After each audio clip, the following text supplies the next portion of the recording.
Chuck Norris Jr. vai jogar uma partida de Mario. Muito bem, ele já está preparando ali. Ele já vai escolher a fase que ele quer jogar. Enquanto isso, fiquem lendo essa mensagem, lendo voltando até escolher. Pode demorar alguns segundos. Muito bem, escolheu a fase mundo vermelho, poucas conseguem passar ela. Trabalho já desce 100 anos para vitória pelo Amazonas. Pega o Paul, manda o Paul, pisa em cima do outro Paul. Só seus cálculos de Einstein em 2 segundos. Gira, gira, gira. Pegou o casco, bate na baleia voadora, bate na baleia voadora. Ali vai passando pelas partes sem alarmes para ser vitória pelo Amazonas. Foi ali, girou, pulou, soltou a técnica do Paul. Pega, pula, pega, pula, pega, pula, pega, pula. Fazendo a técnica do macaco. Vai andando, pula, não dá certo. Caindo aqui pela chave, pega a chave, vai fazendo de modo. Abre ela, abre a porta com a chave. Pega o casco, manda pra trás.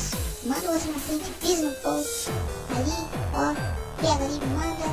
Derruba o menino, pisa em cima do menino. E a fase virou água. Ele vai comendo o Paul, vai se refrescando ali na água. Ele que sai da água, pisa em cima do Paul, já pega o casco da face, manda pra trás.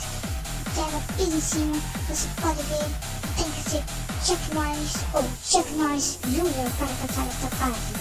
Acho que não quem criou o Mario consegue passar essa fase, ou só para criar mesmo para tirar a sala deles. Mas Chuck Norris Jr. não deixa, Chuck Norris passa até o final. Ele já pulou 2, pula outro casco, manda pra trás, pula no casco, pega o casco novo, passa ali dentro.